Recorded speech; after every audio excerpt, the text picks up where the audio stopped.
welcome everyone to Sunday service. This is Roots Revival InterFaith, where we focus on normalizing intuitive intelligence.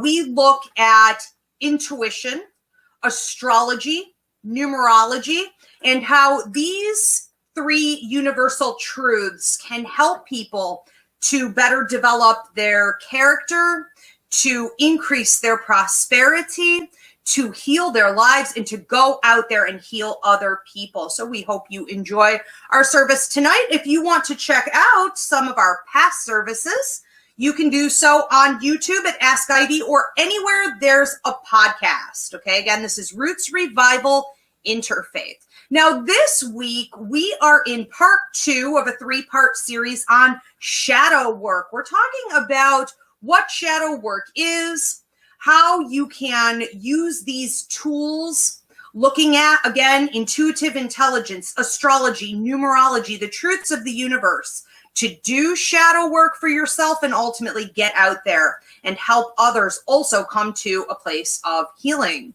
So I'm your pastor, Ivy Rivera. This is Paul Casey, Healing Arts. How are you, Reverend Paul? Great, thank you. Good. We have Reverend Danny, our numerologist. How are you, Danny? I'm great. How are you? Good. And then we have Reverend Christina Del Rey, our astrologer. How are you, Christina? I'm a little out of it. I just had my second vaccine, so just going to have to bear with me, but all is good. Okay, very good. We'll keep an eye on you. Sending healing. All right. Well, that's lucky. All right. Very good. So hopefully, you guys are in a place right now where you're receiving the resources that you need in this pandemic. You're keeping safe. Hopefully a lot of you tuning in aren't dealing with a ton of loss, but if you are, we're here to pray over you today, to send healing your way, and we do encourage your interaction also with our church services. So we want to invite you to use that comment section, okay? Reverend Paul will be taking your questions, your comments on our topic today, but he'll also be taking your prayer and healing requests. Now, about halfway through the service, we are going to spend a few minutes allowing everyone to type those in if you haven't done so yet. Okay, again, feel free to do that now, though. So now, last week, we started talking about shadow work. Why do we struggle so much with being willing to sit still, get comfortable with our discomfort, and to face and process the hard inner work that we have to do? We discussed, and you can go back and watch last week's service, we talked about Carl Jung and his concept of shadow work. We talked about the different reasons that people tend to avoid it, from not wanting to go through tests in life, to not being willing to observe patterns of dysfunction in our own lives, to also keeping the company too much, getting embedded in social situations with a bunch of other people who also don't want to do the work. So go back and listen to that. It's a good place to start. We also talked about how to start doing the shadow work in your life and a couple key areas that you can look at. So I had spoken last week about the ego and how coming from a place of fear and control is the polar opposite of coming from a place of love and faith, which is where we find all of our healing. We also talked about how people have a tremendous amount of fear when it comes to leveling up in their life. So they may not want to do the shadow work because they don't want the evolution and the burdens that come along with leveling up. We talked about the confusion between destiny and free will future also. So you can go back again and listen to those. Today, I want to open with a little discussion here on a warning sign that it is time for you to do some shadow work in your life. based on a free mini class that I have up here on YouTube called Stay in Your Lane. Okay. So when we see in our lives that we are worrying about everybody else, or we have workaholic tendencies, we don't know how to stop doing, or we overgive, okay? We don't know how to set healthy boundaries. Maybe you are in your relationships always overreaching, okay? Steering the ship, trying to control things. You can't just let people be. You can't just accept relationships for where they are. You have to make it better. You have to make it fit your agenda. If you find that you have sort of a martyrdom mentality or a victimhood mentality, you're always overdoing it, okay? This is a sign that it's time to do some shadow work because you don't know how to stay in your lane. So check out that class that's up in the playlist to really break it down. But ultimately, what's important is to understand two different things. A lot of people come from a place of fear and ego with that, where they have almost a God complex. They probably suffered from some type of tremendous loss, maybe parentification, maybe abuse or neglect in childhood. You went through some type of hardship that caused you to think that you are the only one who can control your life or help your life or dictate where it's going. So it is sort of like this God complex. There's really at the root of this no faith in the universe, no faith in there being a bigger plan for your life. You feel that you are a victim to the circumstance. And a lot of people don't want to admit that, but that is the truth at the root of all of this. Now, we also see a lot of people with wounded healer syndrome doing this. So if you feel that it is somehow your responsibility to overgive, overcompensate, cross boundaries, enable others, I think that it's really important to realize that that's also coming from that same wounded place where shadow work needs to be done, because you are, instead of taking care of you, okay, healing you, dealing with your own stuff, you're out there doing it with other people. We also want to really remember that when we're doing this, we don't see good karmic payout there. And so that's just a big red flag that we need to be more mindful of. That can sometimes help you break that habit. If you remember that it's costing you prosperity, not earning you prosperity. We get negative karmic kickback when we enable others, we cross boundaries, we get outside our lane. You are anointed in life to do what you're here to do, not what everybody else is here to do, okay? I know a lot of you who tune in are into activism, or maybe you're in the healing arts, or maybe you're in the medical field, okay? When we get into that type of work, we can really find that it becomes this all-consuming disruptive thing at different times that can steer us wrong. So I think it's really important to be mindful every day about what it is that you're called to do for that day, and don't allow the outside influences or the pressure of healing and fixing overcome you, right? So I also want to talk about the still small voice, another free mini class that we have up here on YouTube. If you go to the playlist, that will break it down for you. But I find that a lot of people don't do the shadow work that they need to, because they don't understand the difference between their feelings, their emotions, their imagination, their logic, and their actual intuition, their inner God, their gut instinct. And if we don't know what to listen to, if we don't learn to trust that, we can stay out at sea our entire lives. We need to get in touch with that still small inner voice that will gently nudge you and let you know, this is something you need to look at. This is something you need to process. This is something you need to spend your time on, versus the rest of the chaotic, noisy world and the thoughts in your head that are pretty meaningless the majority of the time. We need to understand that that inner voice is calm and centered. It's not loud and obnoxious and overrunning. It is the opposite of everything else, and it never lies. Okay? Truth and energy, wisdom of the universe will never lie to you. So get in touch with that voice of wisdom. So I want to talk to you guys about being afraid to speak out. That is always a red flag to me with a client or a student or myself, that there's some shadow work that needs to be done.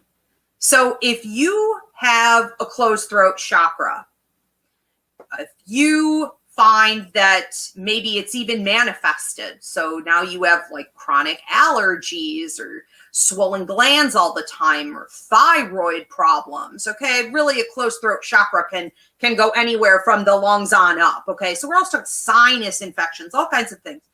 If you find that you were at some point oppressed, you knew better than to speak out, there were harsh consequences, you may have developed some pretty toxic habits that you're now inflicting upon yourself, where you either, number one, aren't speaking your truth, or number two, you did speak your truth, but it was rejected, you were disrespected, it wasn't embraced and received, no changes were made. I think what too many people do with the closed throat chakra is they decide, okay, well, I said my truth, I spoke up, it didn't work, oh well. We don't understand that we have to take it to the next level. We're going to have to push for those boundaries, that change, whatever your agenda is to protect yourself.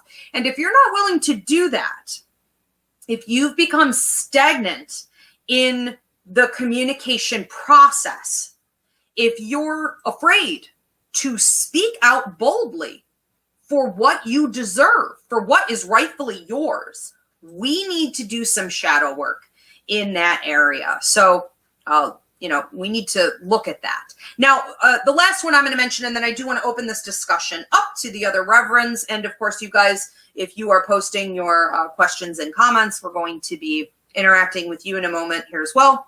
But the last one I want to mention is about forgiveness. It's about hatred. It's about bitterness.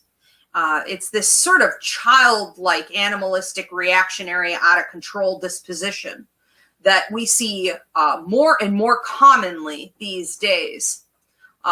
We need to be very mindful that any time this red flag pops up, that you do have some shadow work to do. And sometimes it's pretty subtle. Many of us just don't want to forgive someone because we feel like they don't deserve it or they didn't ask for it. And we don't want to deal with that. We're fine. We're doing fine. We're just going to keep walking. We're just going to keep blocking that out.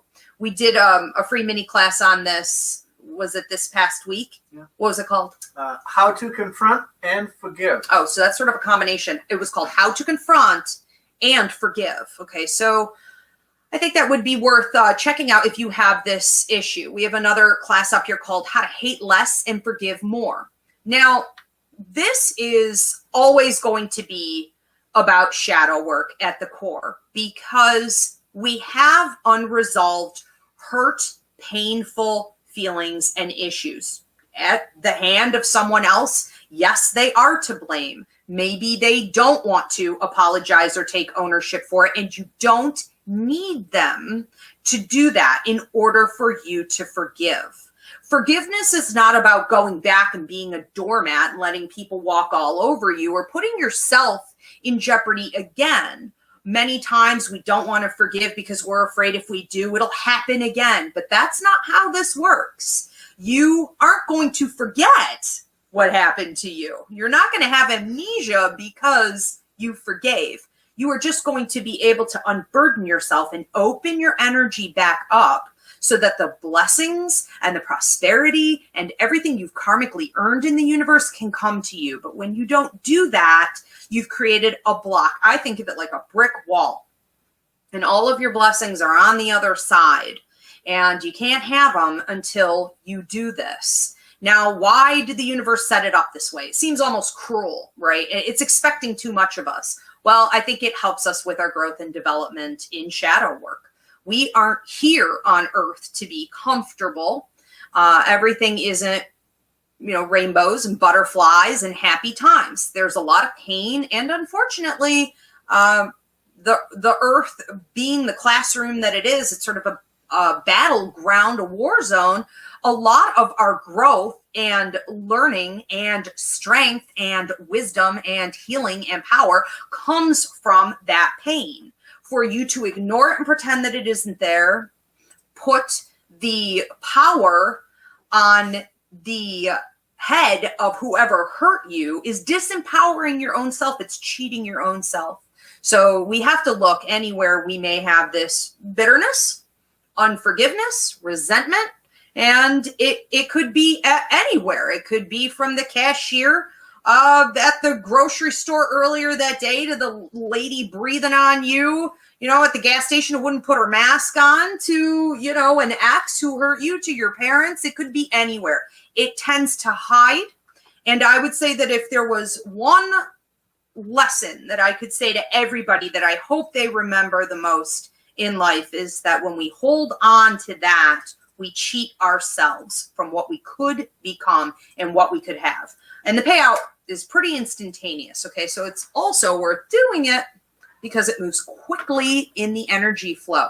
All right, so those are the ones that I wanted to chime in on today.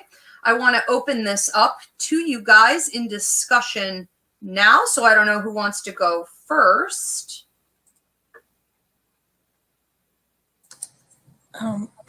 I can start.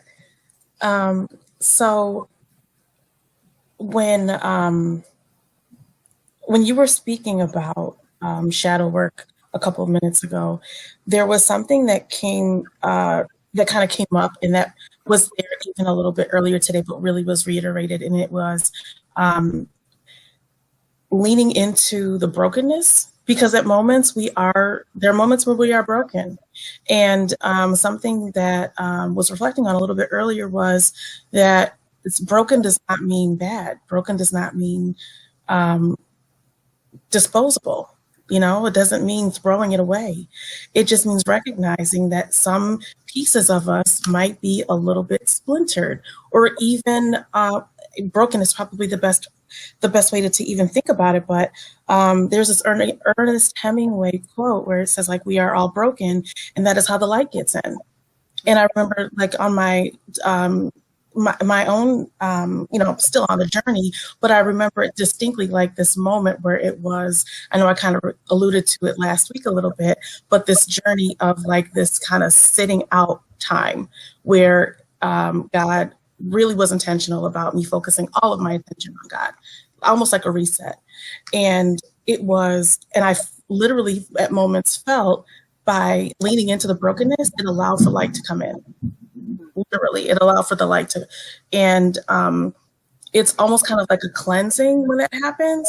And it's really kind of illuminating that brokenness that is there, and to recognize that whether we recognize it or not, it's there. And even if we cover it up, it doesn't take it away.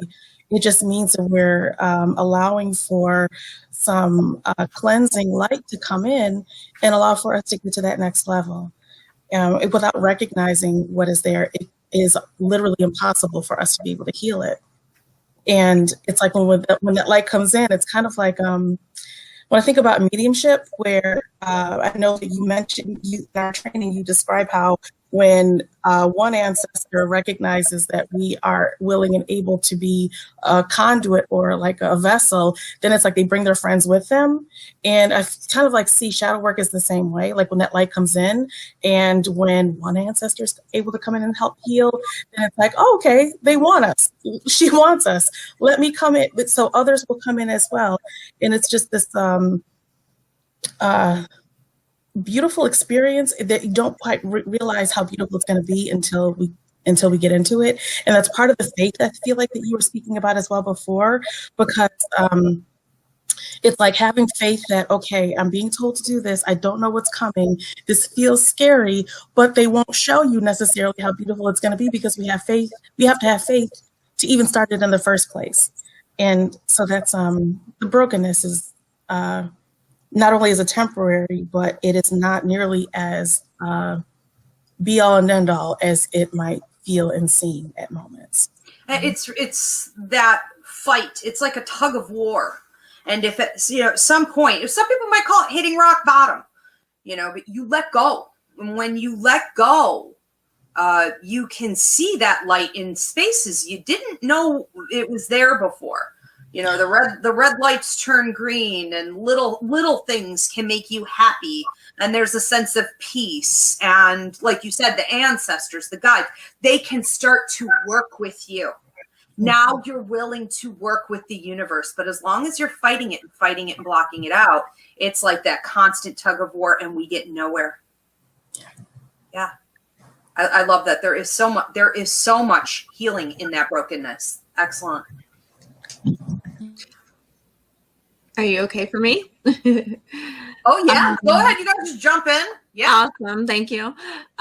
So when I think of astrology and shadow work, the planet Pluto comes to mind, because Pluto, it takes what's dormant and it kind of brings it to the surface. Or, think about like the secrets that you keep too, because shadow work is about, it might be about trauma, but it might be about trauma that we've caused as well.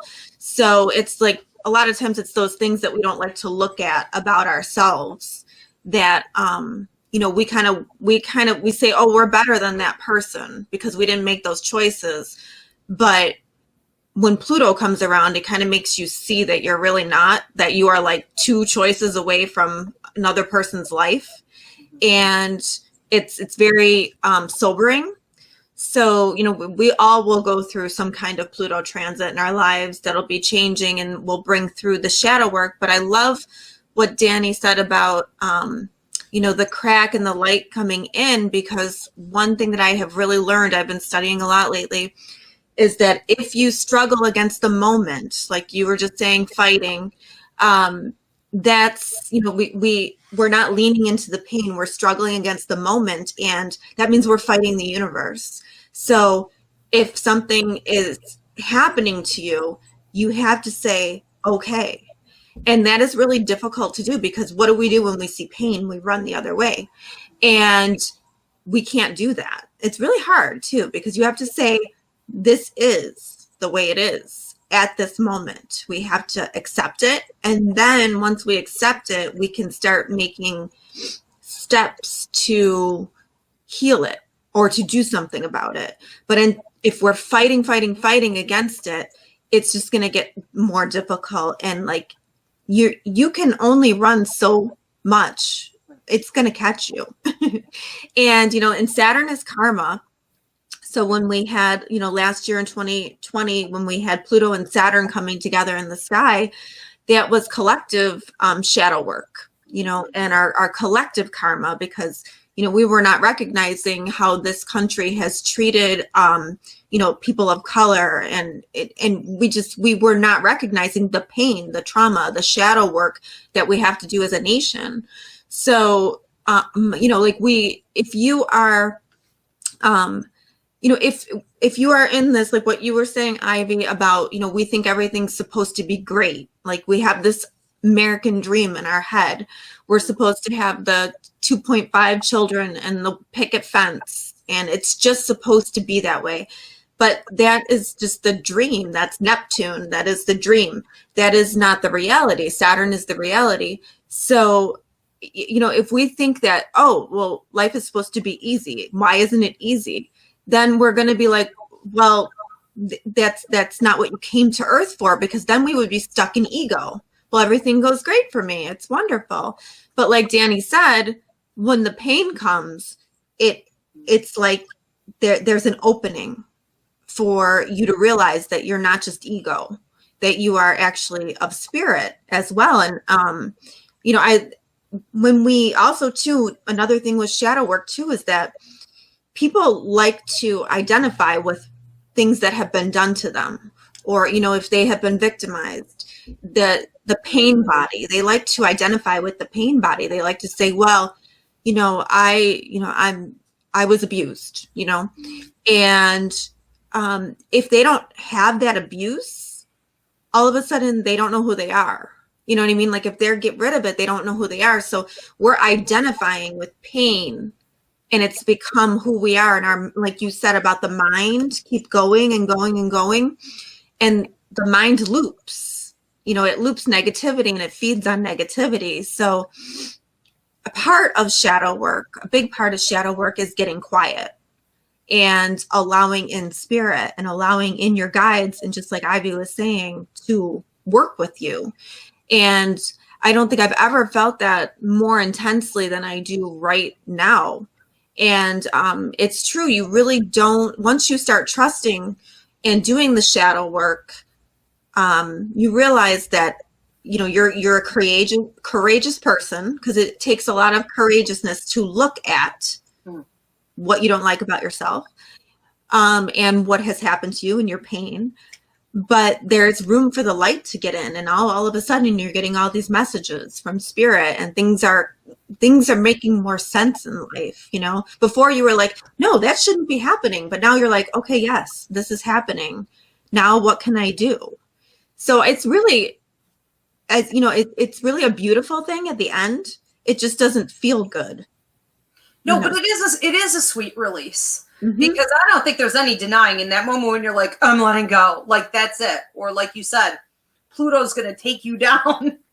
Is pretty much what that is. You have a planet shoving you on your face. Once you're down, it's kind of like somehow this already feels better. It is a sweet release. But I like what you said about everybody's going to go through Pluto transit at some point in their lives. That's why it's so important, people, that you understand your numerology, you understand your astrology, so you can prepare for these things. You don't just think you have bad juju or bad karma or you're getting attacked. You did something wrong. It's nothing like that. It's the human experience. We are spirits having a human experience to learn and grow. But after, you were talking about Pluto, you said Saturn. Saturn is, you said it's about helping you realize, right? Yeah, Saturn is karma. So you will get karma, you know what I mean? And Saturn is Saturn's gonna make you be in the reality too. Like, we live in the incarnation, we live in the day-to-day life. It's not the ideal Saturn. Saturn's like, nope, you got to do the hard work to get the benefits. So if we're not looking at our shadow side and we're not taking steps to cure it, or, to deal with it or integrate it, then we're not going to make good karma. You know what I mean? Like, that's gonna catch up with you eventually.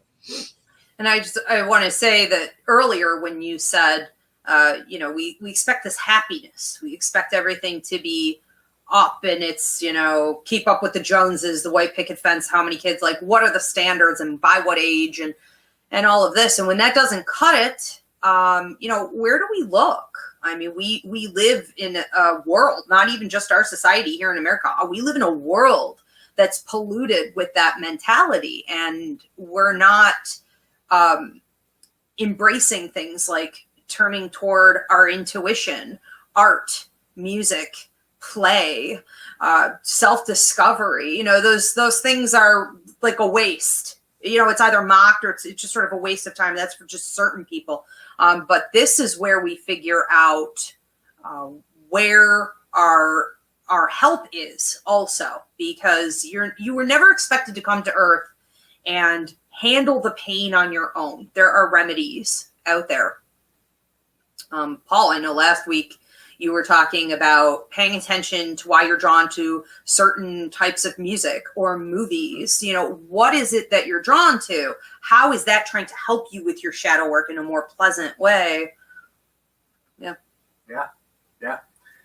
I like that when Danny had said about being broken today, that brought this image in my mind. There's a Japanese art form called kintsugi, where they'll take pottery that's broken and they'll mend it together with gold.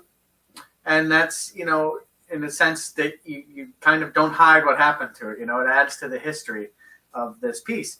And, you know, also I think it's interesting too that they use something of higher value. You know, it's like gold. So not only is it part of the history, it's worth more now that it has been broken, that it has been repaired. You know, that there is value in repairing yourself, not just being thrown away. And in essence, you're even more so. And also too, you know, when people look at other people and they judge or whatever, and they say they have to do this, when they're kind of avoiding it themselves, it's not a unique experience for everybody, you know? So like you could, you know, if they didn't do it so well and you're avoiding it because of their outcome, you know, look at these pieces of pottery, even though, you know, each one's unique. If you drop them from the same height, you know, the same circumstance, their breaks are going to be completely different. So the repairs are going to be different. You know, it's like it's individualized so that you can't, you know, base, if you think, even if you try to do your shadow work based on how someone else did theirs, you know, it's not going to be the same. So you really have to go in and do it to figure out how to repair and how to be better. But, you know, that goes to show that everything is worth repairing, you know, and because you will come out better. If you do it the right way, like with this art form here, you know, and I think a lot of people just want to hide it. Obviously, you know, they don't, even if they do the work, they want to hide the fact that they had to do it, that they showed weakness. And there's a song I like, and there's a line in it. So what's so wrong with being wrong? You know, and it's something we just avoid all the time. And you know, I oftentimes would rather rip my own face off than be wrong, but you know, I have to. I'm admitting that on live TV, and you know, but you have to realize that it's okay because that's every day. You know, it's every day. How are you not wrong every day in some form? I like that. Yeah, you're talking about celebrating your wounds, celebrating your scars. Like when did we stop that? You know, I think like the Vikings and these old, you know, right. Game of Thrones, like everybody, you know, there is a pride in surviving things, and you don't have to be a musician, you know, you don't have to be an artist necessarily or a writer to celebrate it. A lot of us are supposed to celebrate it by helping other people and taking that healing, that wisdom, those lessons that we've learned, that strength, and giving it out to others who are in the same place, to help them through the process and to not be as afraid or stagnant. I think that it's also in that brokenness that we see members of our soul tribe show up. You know, it's like the saying, when the student is ready, the teacher will come. Well, sometimes you got to get broken in order for the teacher to show up. But humans are the mouthpiece for God, and they will come. The right people will show up and be there for you one way or another when it's time. That's so true. And I really think that pain is power at the end.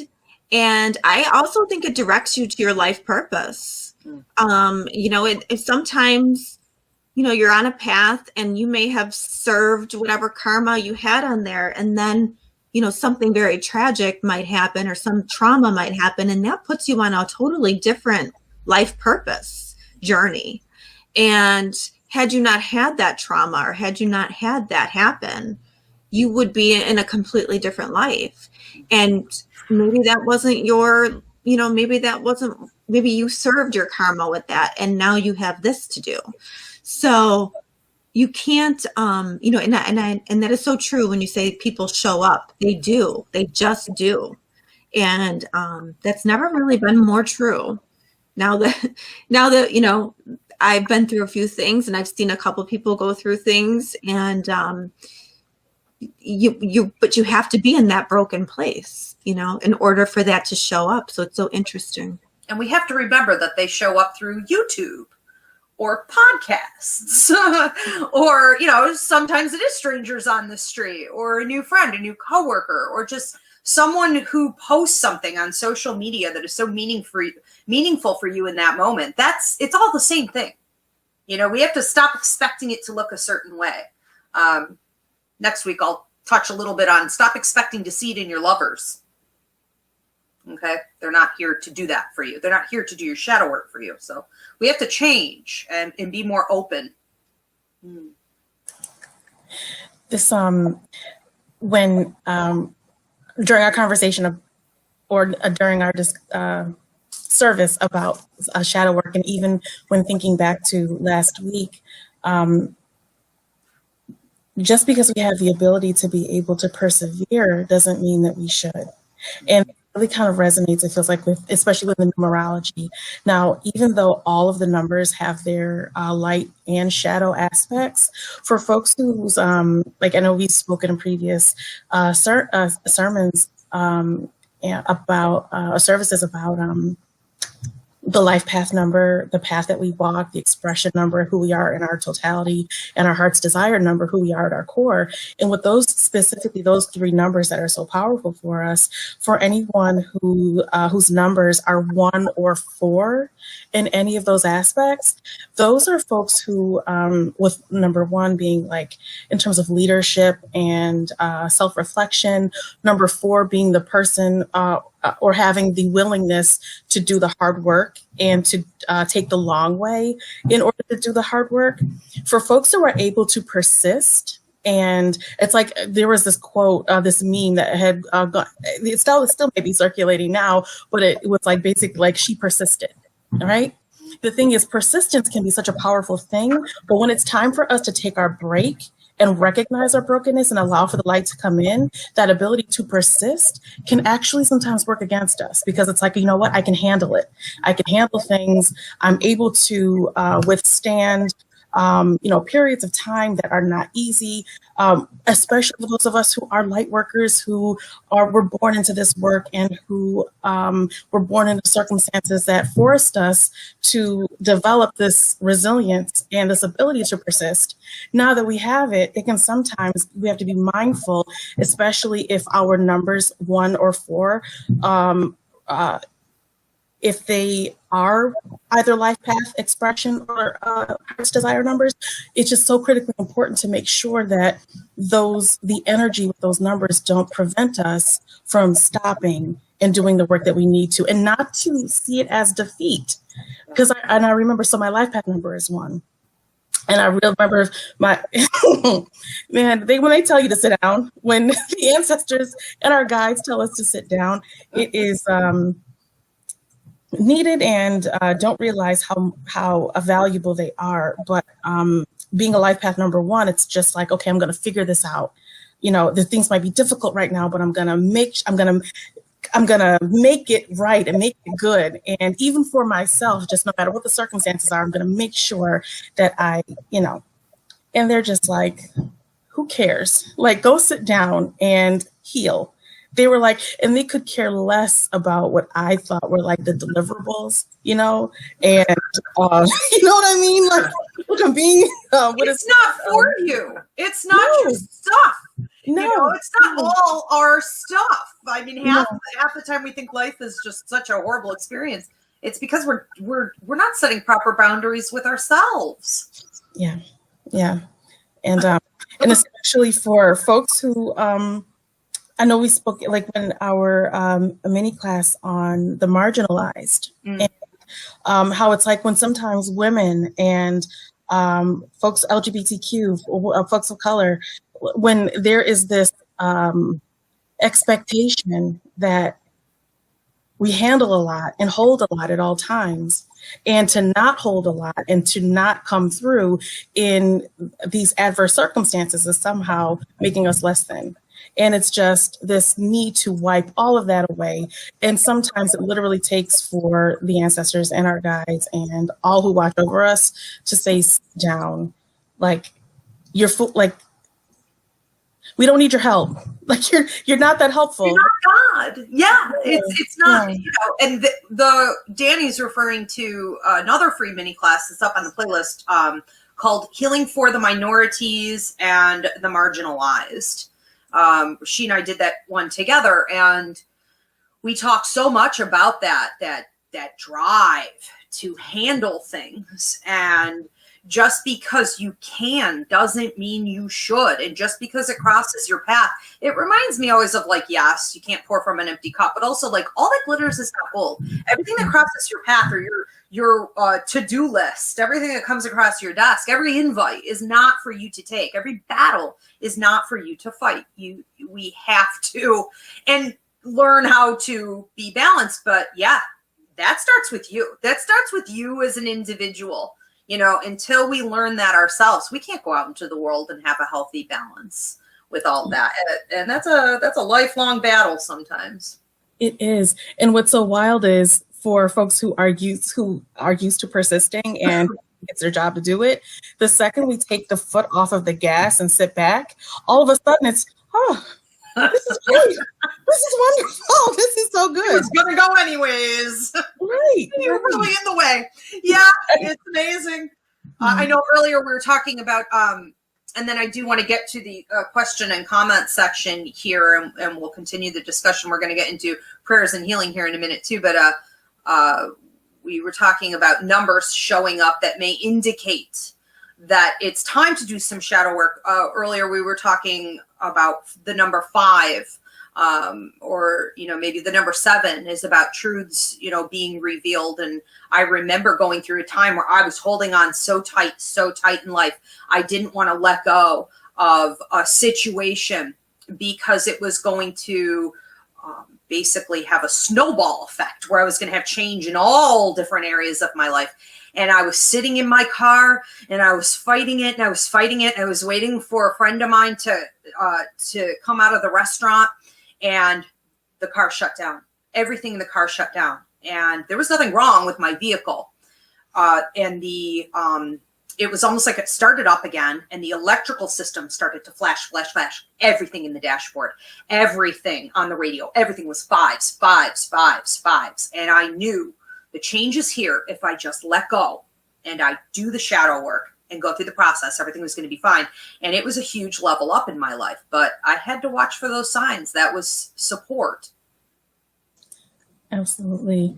I love how you bring up the number 5, and how it just goes to show how clearly intuitive you are, but just how in tune you are, because this 2021 is the year of 5, and this is the year that we the number 5 energy is with us and so present with us.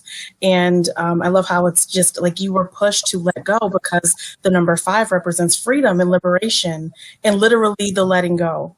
And since the number 5 is with all of us, it is our call and our invitation to, and almost a push to let go of the things that no longer serve us. It's almost kind of like this plow eliminating all the things from us, from our path, from ourselves, forcing ourselves to be open and allow ourselves to be free of the things that have held us down for so long.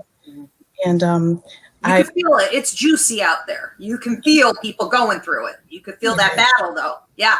Danny and I were talking too about how she said it was a number 5 year. I had no idea, but it really correlates to the Saturn-Uranus square, because Saturn-Uranus is all about what's holding us back, the old way, and then liberation, freeing us, the new way, and how those are like kind of bashing heads right now. But really that is as a collective and in our individual lives as well. So, and I just wanted to make one comment about what Danny was saying and what Ivy was saying. There is a lot of power in surrender. If you can surrender and give it to God or give it to whomever you believe in, there is a lot of power in that. You can only do so much. Like you said, you are not God, but you can give it to God, and things will happen for you too when that happens. Amen. So I do want to encourage you guys, okay, at this time, if you want to post your prayer and healing requests, these can be for you. These can be for someone in your circle, your community. It could be, literally anything. We're going to get to as many of those as we can. We also want to open up to donations at this time. So if you are so inclined, whether you're on TikTok or YouTube, you can hit that donation button. We greatly appreciate it. And Paul, what questions and comments do we have coming in here for us? It's a lot of good comments. People posting their life path numbers and numbers that have been following them. Alex says she's a 1, and what you guys are talking about is exactly what she's going through now. Her guides are telling her to take a break. Nice. And we have a question from Crystal. Okay. Who asks, how can you tell the difference between your intuition telling you to be cautious and your anxiety telling quiet lies? Well, that's why in the beginning of the church service today, I talked about a free mini class that's up here on my YouTube at Ask Ivy. I don't know which she's on, but on they're both Ask Ivy, TikTok and YouTube. But go on to the playlist here on YouTube. It's called The Still Small Voice. Now, I did another one called Emotion versus Intuition. And I believe we did another one called Logic versus Intuition. Now, we also did, if you go to the playlist, Roots Revival, Interfaith, some of our first church services that we did were on this. We did one on emotion versus faith. We did another one on, I believe it was fear and worry versus faith. And we did another one on logic and intellect versus faith. So you have to study. You have to get educated. And you have to remember that you were programmed from the time you were born to do the polar opposite of what you should be doing. That's going to require diligence on your behalf. It's going to require a lot of mindfulness beyond probably what you can't even comprehend at this time. But get educated, learn the warning signs that you're going in the wrong direction, learn the signs that you're going in the right direction, and lean into it. And the more you practice, the more habit you form, the easier it gets. I wanted to say too, I think the mediumship training was key for me to learn the difference between intuition and, anxiety. And, I'm not a medium, but now that's my base though, that mediumship. Well, I mean, maybe a little bit, but I have that training now, and it just makes all the difference in my relationship with spirit, because you can't know until you're trained. And Crystal knows I'm after her to get the mediumship training, because Crystal is an amazing medium. Like, she's super psychic. So, but that I think is number one, is the mediumship training, like for me at least. Yeah, the psychic mediumship course I didn't really fully introduce myself in the beginning. I'm a psychic medium, and I run a school called Ivy League Psychic Academy. So I train people in psychic mediumship, which is essentially the lost language of intuition. And when you understand the language of how energy and spirit and your own gut instinct is communicating, then everything becomes pretty simple after that. Yeah, I mean, like I can watch all the YouTube videos in the world, but nothing has ever trained me the way that course trained me. It just takes everything and crushes it, and then rebuilds it. You know what I mean? Like, rebuilds how you think about things. So I just don't think you can get that anywhere else. Nope, I've looked. Nope, it's not anywhere else. Danny or Paul, did you want to comment on any of these? Do we have Danny wanted to say something. I just want to everyone has the right to define themselves for who they are. Christina, having had readings with you, I think you are a medium. Yeah, she is. But closeted, always. Mm-hmm. When thinking earlier as well about, the number 5, the number being 5, realizing the connection between astrology and all of this in shadow work as well, because as we said before, all numbers have their shadow side, and my expression number, the number that describes who we are, I'm a number 5. And I remember having a reading with Christina in November in preparation for 2021. And she said, Danny, you just want to be free, just all kinds of free. And I was like, are you sure, really? And then I started to realize what the numbers were saying, and recognizing that and knowing that liberation in the right context is wonderful, but it is allowing me to be cognizant of the energy that's with me, both in terms of universally and for my own expression number. And it really is preparing me for the work that I'm meant to do and helping me to be grounded and being very cognizant of grounding myself as often as I can. Well, when needed, I should say. Mm-hmm. Mm-hmm. I think that's so important too. That we can be where we are, be rooted, be grounded. So much of that question that the last girl asked, how do I know? How do I know if it's my imagination or my fear, my anxiety? How do I know it's my intuition? How do I know it's spirit or the universe or truth? The right thing to do. Get rooted and grounded. Just keep yourself in the moment. I love that saying, when you're in the past, you feel heavy, you feel depressed, you feel low, you feel out of sorts. When you're living in the future, you feel anxious, you feel nervous. When you're in the present moment, you can be more still. And when you're in the present moment, I think of like a ship out at sea, just going along, just floating along, you can hear, and it becomes very uncomplicated where the guidance is coming from. It's your gut, it's your intuition. That's so true, because I have been really getting still, and I can hear so much more clearly because I've been going into the present moment and doing meditation and trying to train my brain to stay in the present moment, which is very difficult to do, but it makes a huge difference. Huge. And when you know when it's spirit, and when it's intuition, because you have a peacefulness. And Danny said this one time, and I never forgot it. There's just a peace where you just know. If there's any little bit of unsureness, that's not really your intuition. It's just like you're at peace with it. But you don't know that until you get quiet. There are no more questions. Mm-hmm. All the questions just melt away. All the questions just disappear. And it's just truth. Truth never lies, Energy, real energy like that never lies. Did we have another one coming in? Okay. And do we have our prayer and healing requests here? And did you want to lead that? Sure. Okay. Did anyone? So we're going to move on to the prayer and healing requests, and then we are going to wrap up for this Sunday service. Did you girls or Paul want to add anything else to this part 2 of our 3-part series on shadow work? No, we're all good. Okay.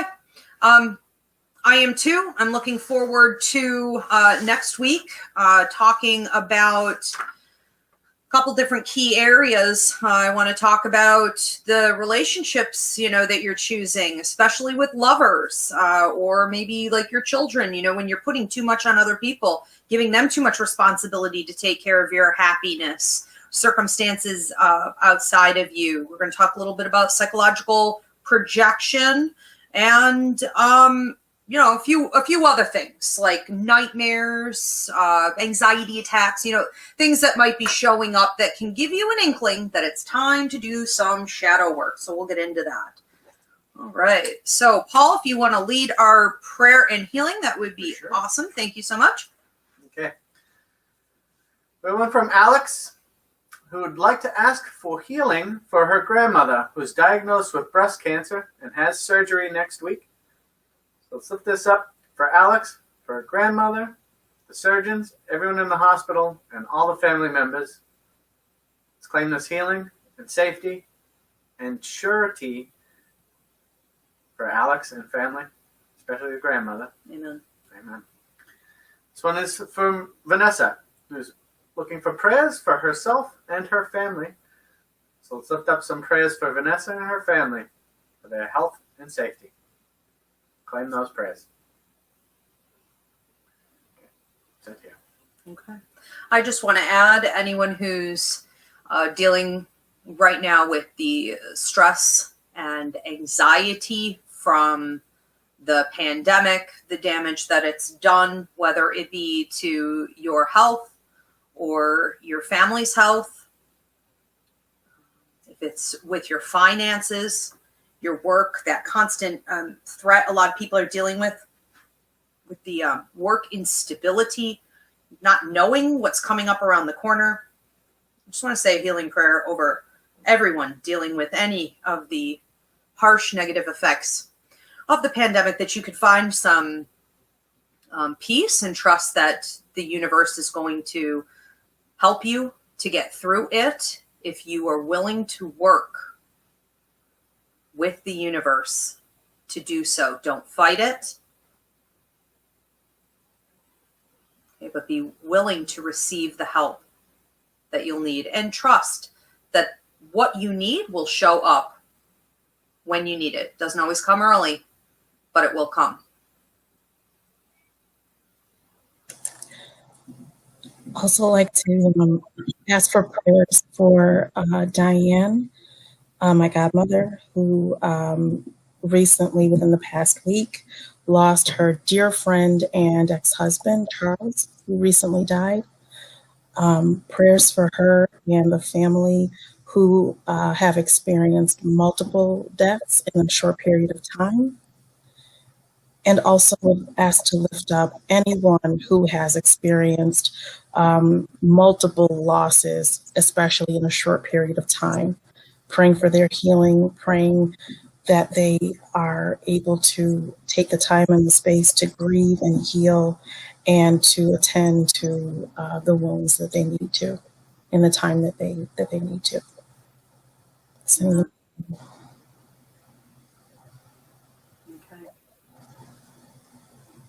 All right. Amen. All right. Thanks so much, everyone, for joining us here. We will see you next Sunday, 8 p.m. Eastern, on TikTok and YouTube. This will be published tomorrow here on YouTube at Ask Ivy, and anywhere that you can receive a podcast. Thank you, Christina, Danny, Paul. Welcome. Thank you. Esmeralda you.